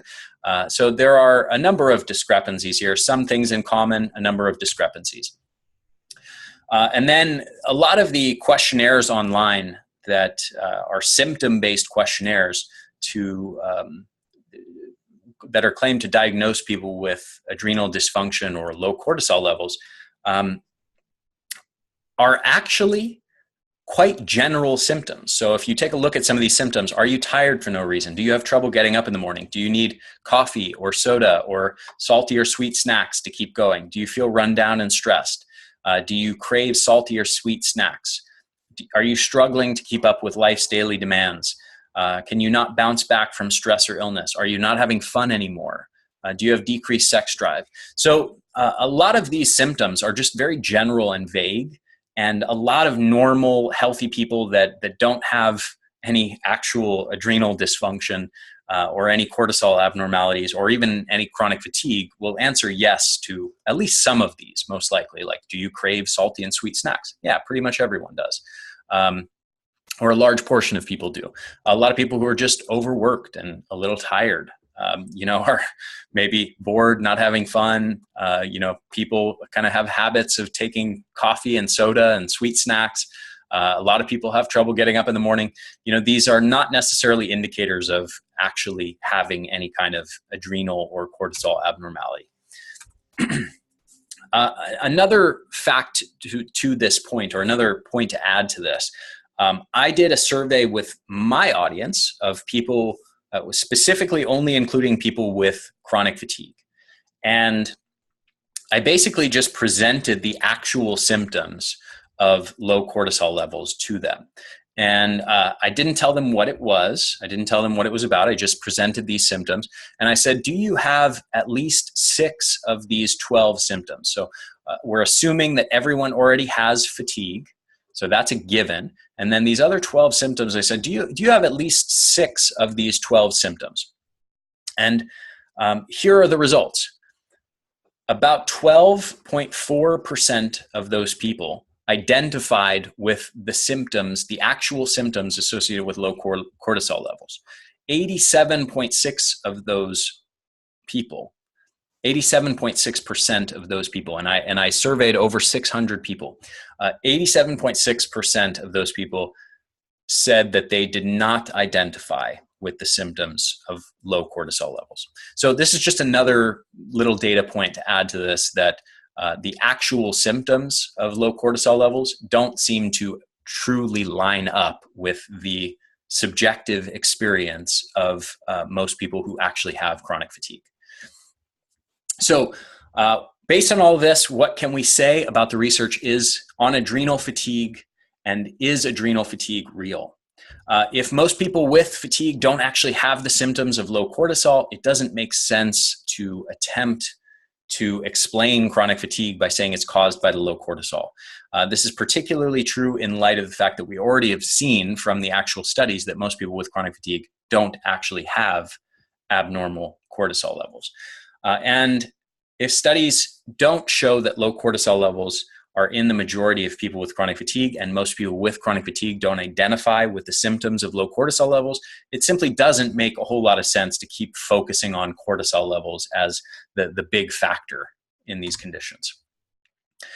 Problem number 7, many different cortisol abnormalities and even no cortisol abnormality at all can still get you diagnosed with adrenal fatigue. So we talked about these phases that are proposed by adrenal fatigue proponents, and phase 1, phase 2, phase 3. There are even some people who will talk about 5 phases or 7 phases. And here's the thing. If a person comes out, does a cortisol test, and then comes out as having higher cortisol levels than normal, or lower cortisol levels than normal, or even normal cortisol levels, they may still walk away with a diagnosis of adrenal fatigue. And in a sense, the game is a little bit rigged here, because based on this kind of model of different phases of function, if somebody's complaining of being chronically fatigued and chronically stressed, it doesn't really matter all that much for many practitioners whether a person has high cortisol levels or low cortisol levels or normal cortisol levels. If you have high cortisol, you might be told you're in phase 1. If you have normal cortisol levels, you might be told you're in phase 2 before the dip in adrenal function. And then if you have low cortisol levels, you might be told you're in phase 3 or a late stage of adrenal fatigue. So in a sense, and this goes with what I talked about before about valid diagnostic markers, this is not a valid way of diagnosing people with conditions, because the science doesn't actually support the notion that there are these well-defined phases. We've already seen, based on the research, that people with severe chronic fatigue syndrome or burnout or exhaustion disorder may have high, low, or most likely perfectly normal cortisol levels. So the severity of the symptoms don't seem to actually correspond to any specific hormonal changes. Problem number 8, the treatments typically given to people diagnosed with adrenal fatigue don't actually raise cortisol levels. And this is a pretty simple one, but a lot of these adaptogenic herbs that are prescribed to people with adrenal fatigue to fix their adrenal function, if you look at the actual scientific evidence, these things are not actually shown to increase cortisol output from the adrenals. They're shown to decrease it. The only exception here is licorice root. And that's the only one, and that's not really an adaptogen so much. That's the only one that has been shown to help raise cortisol levels. Pretty much all the other substances that are prescribed to people who are in, let's say, phase 3 adrenal fatigue with the idea that their adrenals can't produce enough cortisol, all those substances, if you actually look at the science, are shown to lower cortisol levels, not raise it. So this doesn't make a whole lot of sense, obviously. If the idea is that low cortisol levels are causing this condition, it doesn't make a whole lot of sense to put those people who supposedly already have low cortisol on substances which further lower cortisol levels. Now, I should point out here that I am not opposed to any of these ingredients. I actually think many of these are really nice compounds that actually have lots of benefits. What I'm suggesting is that they're probably not working by increasing cortisol output from your adrenals.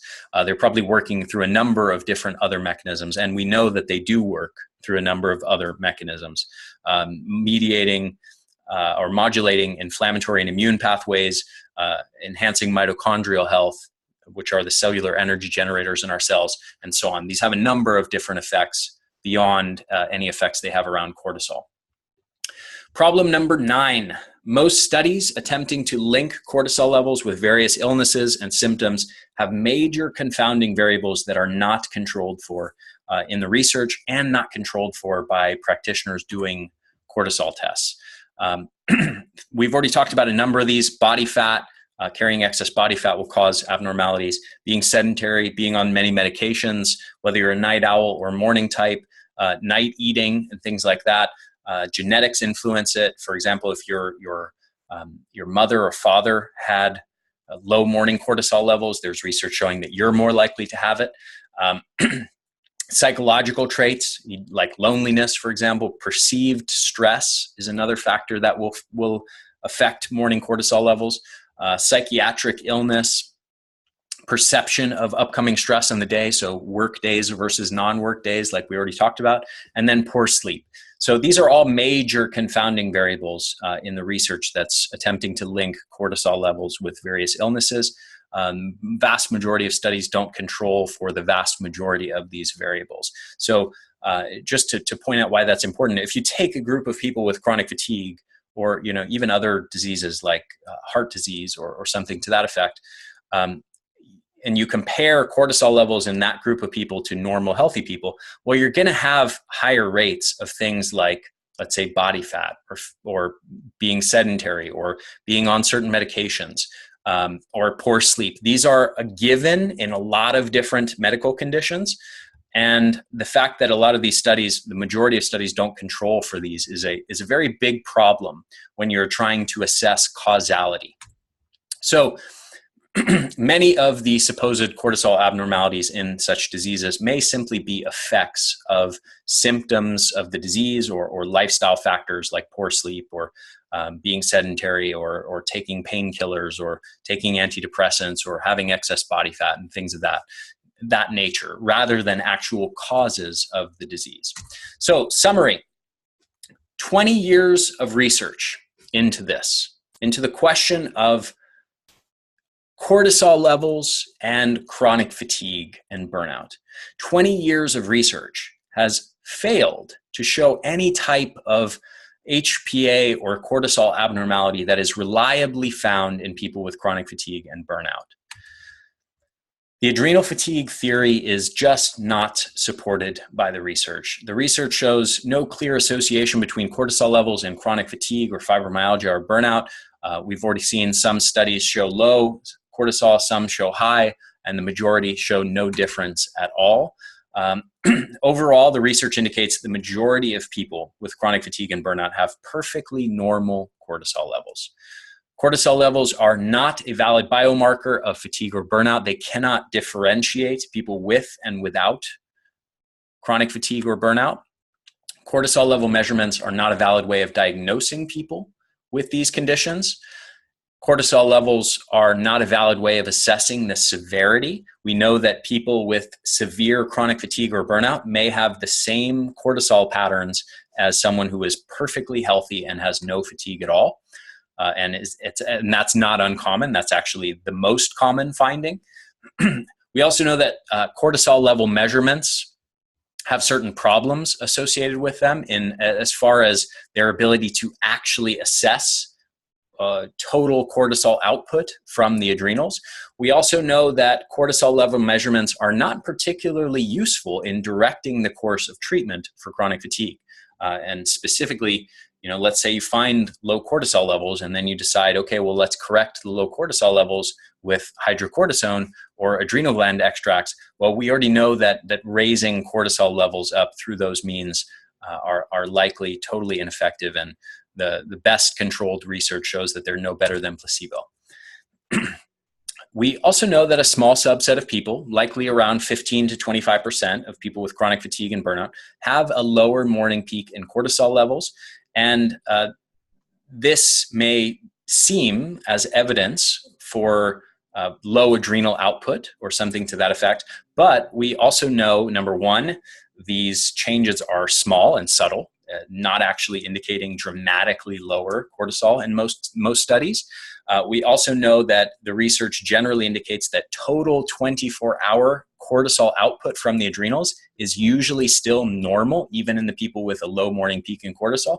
And we also know that this low morning peak in cortisol occurs in many different conditions and as a result of many different simple factors like just lack of sleep, which we know is extremely common in chronic fatigue. So we would expect to find that at least a subset of people with who are poor sleepers should have low morning peaks in cortisol levels just by virtue of the fact that they're poor sleepers.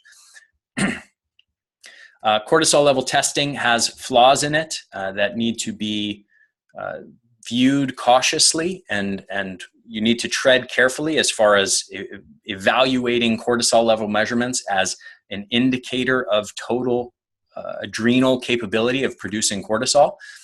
The method of diagnosing people with fatigue conditions based on cortisol levels doesn't stand up to scientific scrutiny. The theory around the different phases of adrenal fatigue that correspond to different symptom severities and hormonal abnormalities is not supported by the scientific literature. The adaptogenic herbs that are often prescribed to people who have been told that they have adrenal fatigue and low cortisol levels are only shown to lower cortisol levels, not raise them. So this is another factor that just doesn't quite add up. The symptoms claimed for adrenal fatigue are vague and generalized, that are oftentimes not actually unique to low cortisol levels or chronic fatigue. In the most generous scenario of giving some sort of importance to cortisol levels in fatigue, in the subset of people with lowered cortisol levels, it is possible that this hormonal abnormality may be perpetuating the condition by creating additional symptoms or making recovery more difficult. So that's possible, but still not a whole lot of evidence to support that. The lowered morning peak in cortisol levels can be found in healthy, non-chronically fatigued people who are simply sleep-deprived, sedentary, on certain medications, carrying excess body fat, or are night owls. Cortisol level testing is useful for ruling out legitimate medical conditions like Addison's disease or Cushing's disease, but appears to be of little to no value in chronic fatigue and burnout. Cortisol levels typically do not change in response to interventions that improve symptoms or normalize health. And raising cortisol levels via hydrocortisone does not improve fatigue, well-being, or other symptoms in people with chronic fatigue, and may even be harmful in the long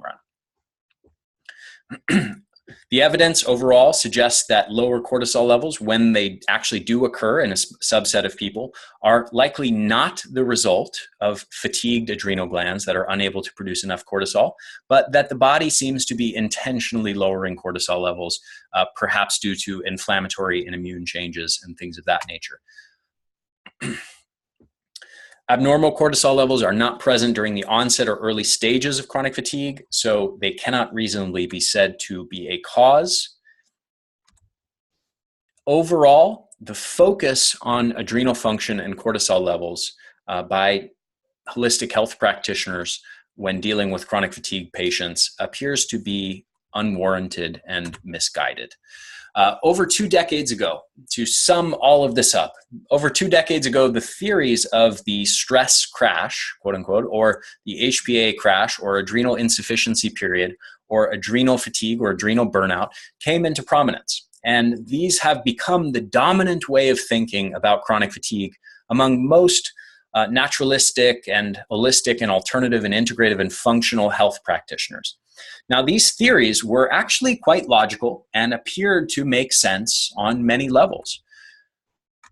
Unfortunately, 20 years of research, over 59 individual studies and 20 systematic literature reviews have failed to validate this theory and failed to generate any kind of consensus about what the role is, if any at all, of adrenal function and cortisol function and HPA axis function in chronic fatigue and burnout. Overall, I believe that the research supports the position held by the Hormone Foundation and Endocrine Society. Again, that represents 14,000 endocrinologist MDs. When they said adrenal fatigue is not a real medical condition, there are no scientific facts to support the theory that long-term mental, emotional, or physical stress drains the adrenal glands and causes many common symptoms. Overall, the body of scientific research indicates that the focus on cortisol levels as the key factor in chronic fatigue is misguided.